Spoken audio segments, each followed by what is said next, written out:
Shalom sahabat Lexio Divina yang dikasihi Tuhan Yesus Kristus. Dalam seri Potret Matius, kita akan melihat tentang panggilan seorang yang bernama Matius atau Lewi. Kisah panggilan Matius ini sangat banyak paralelismenya dengan kehidupan kita, dengan keberadaan kita. Episode yang kedua ini berjudul, Apa yang Yesus lihat pada Anda? Matius 9 ayat 9, dikatakan setelah Yesus pergi dari situ, ia melihat seorang yang bernama Matius duduk di rumah cukai. Lalu ia berkata kepadanya, "Ikutlah aku." Maka berdirilah Matius lalu mengikut dia. Yesus melihat seorang pria bernama Matius dan memanggil dia. Pada saat orang banyak melihat Matius, mungkin mereka hanya melihat sisi yang negatif tentang Matius.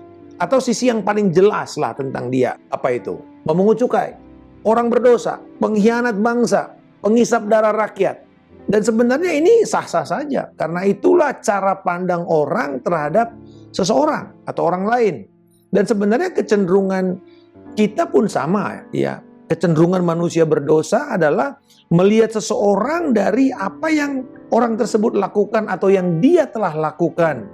Baik atau buruk daripada hidupnya atau kejahatan yang kelihatan, keburukan yang kelihatan. Sangat tidak mudah kan kalau kita mau berusaha memikirkan, mencari kebaikan atau harapan dalam diri seseorang.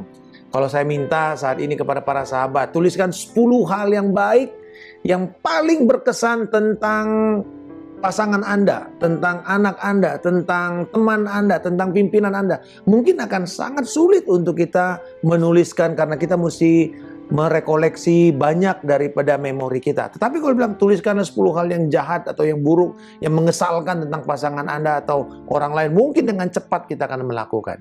Kenapa? Karena memang tendensi kita selalu melihat yang paling jelas, yang paling nyata. Dan kita jadikan itu sebagai penilaian atau judgment kita kepada orang lain.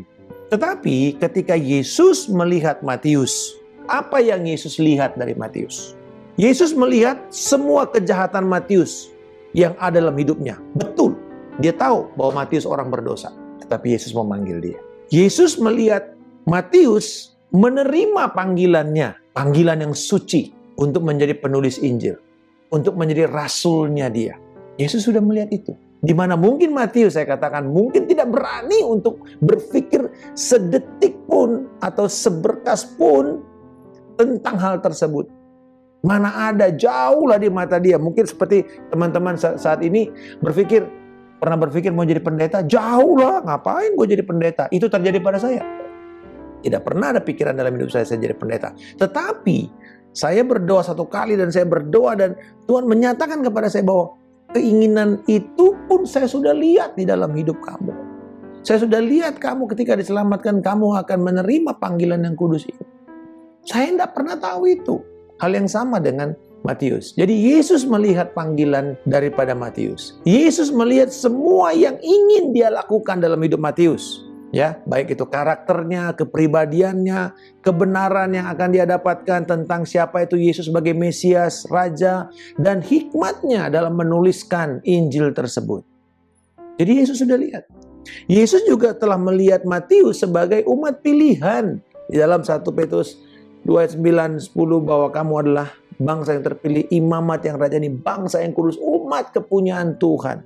Umat yang telah dipilihnya, yang telah dipanggil keluar dari kegelapan menuju pada terang yang ajaib. Dia melihat Matius sebagai orang yang telah ditebus, yang berbalik dari dosa-dosanya dan berbalik kepada Allah. Dia telah melihat Matius sebagai muridnya, sebagai rasulnya, menjadi pemberita apa yang Yesus dan Allah telah perbuat kepada orang-orang yang ada di sekitarnya. Jadi benarlah apa yang dikatakan oleh firman Tuhan dalam Roma 9 ayat 15. Aku akan menaruh belas kasihan kepada siapa aku mau menaruh belas kasihan. Dan aku akan bermurah hati kepada siapa aku mau bermurah hati. Jadi Rasul Paulus berkata bahwa segala sesuatu itu tidak tergantung kepada kehendak, kepada usaha orang, tetapi kepada kemurahan hati Allah. Ini sebenarnya berbicara mengenai panggilan Allah kepada kita, kepada manusia, sekalipun dia berdosa, itu berdasarkan kehendak dan kemurahannya. Karena dia tahu persis apa yang sedang ia lakukan. Jadi jangan bilang, jangan, Tuhan salah kali milih saya, Tuhan salah kali panggil saya, kenapa saya? Enggak. Karena Tuhan tahu persis. Dan ini, kalau kita bicara kedaulatan Allah itu bukan tindakan buta. It's not a blind action, bukan. Melainkan sebuah aksi yang didasari pada hikmat yang tiada batas, yang tak terselami oleh manusia. Jadi sebenarnya ini tindakan Allah yang didasari pada boundless wisdom. Hikmat yang tiada banding, tiada taranya, tiada batasnya. Itulah kedaulatan Allah. Jadi makanya apa yang kalau kita berpikir, kok kayak gitu ya Tuhan melakukannya. Seringkali tidak paham kitanya gitu. Kita gagal paham terhadap tindakan Allah. Tetapi kalau kita percaya, maka kedaulatan Allah itu pelan-pelan akan mulai kita pahami. Lalu kemudian Yesus memanggil, ikutlah aku. Yesus tidak menghakimi Matius dan memaksanya untuk mengadakan penyucian dulu sebelum mengikut Yesus.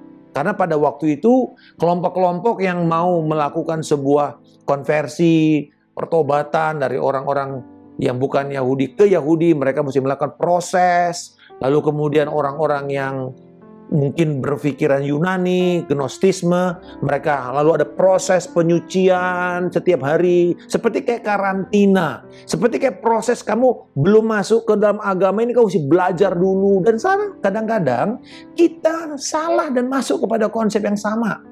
Kamu belajar dulu baru percaya Yesus. Jangan langsung percaya aja, jangan langsung terima aja, belajar agama. Nah, dengar baik. Kita tidak belajar agama untuk mengenal Tuhan dan untuk bertobat diselamatkan. Kita bertobat untuk kemudian mengenal Allah. Bukan sebaliknya, kita mencoba mengenal Allah dulu baru bertobat. Enggak. Kita menerima panggilan Allah. Kita merespon kepada panggilan Allah. Kita merespon kepada firman Tuhan. Dan dengan iman itu diperhitungkan sebagai kebenaran Allah kepada kita. Dari situ titiknya kita mulai mengenal Tuhan. Seperti pintu gitu, kita masuk dulu dan kemudian dari situ baru Roh Kudus akan melakukan penyucian, pemahaman demi pemahaman. Kita tumbuh dalam menyatukan diri dengan Kristus lewat kuasa Roh Kudus setiap hari dalam hidup kita. Tidak seperti konsep agama, harus ada karantina dulu, baru kemudian kamu masuk inisiasi, lalu jadi orang pengikut agama tertentu. Enggak, Yesus enggak. Ikut aku katanya. Langsung hari itu juga. Matius meninggalkan tempat pekerjaannya dan dia mengikuti dengan segera, dengan iman. Jadi mengikuti Yesus ini merupakan sebuah panggilan mulia terlepas dari apa dan apa yang kita kerjakan, siapa kita sebelumnya. Termasuk dosa, kejahatan, dan apa saja. Firman Tuhan berkata, semerah kirmizi dosamu, Tuhan ubah jadi putih seperti salju. Sejauh timur dari barat, dia mengampuni dan melupakan segala kejahatanmu. Bahkan dibuang di balik tubir laut. Tubir itu kayak jurang di dalam lautan, dasar lautan. Yang kelihatan kalau sudah sampai di sana, the power of pressure itu akan menghancurkan benda yang masuk ke dalam tubir laut. Hal yang sama, ketika masuk ke dalam tubir Yesus Kristus, maka kemudian sudah dilenyapkan, maka kita menerima pembenaran di dalam kayu salib. Jadi kemurahan Tuhan, pengampunan Kristus, dia yang sudah dihakimi oleh Allah di kayu salib, itu dasar Kristus melihat kita. Ketika dia mengatakan orang ini layak dihakimi, Kristus mengatakan saya sudah dihakimi demi dia. Kristus sudah dihakimi demi kita. Sahabat sekalian, itu yang membuat Kristus bisa dengan penuh komprehensif melihat kita. Ya, dia tahu masa lalu kita. Tapi hari itu dia sedang melihat kita sampai apa yang Tuhan akan lakukan dalam hidup kita. Wah, luar biasa. Jadi hari ini kita menerima kebenaran untuk merespon dan mengikut Tuhan.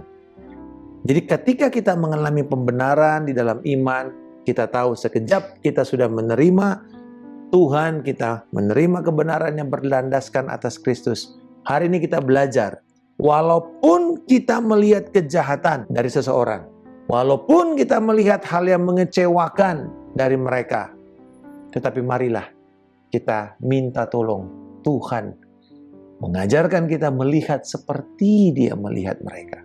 Seperti apa yang Matius tulis. Setelah ia memutuskan untuk mengikuti Yesus, kemudian itu menjadi sesuatu yang berbekas kepada dia mengenai cara Yesus melihat.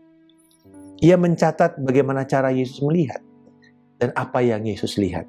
Matius 9 ayat 36 dikatakan, melihat orang banyak itu, tergeraklah hati Yesus oleh belas kasihan kepada mereka. Karena mereka lelah, mereka terlantar seperti domba yang tidak bergembala.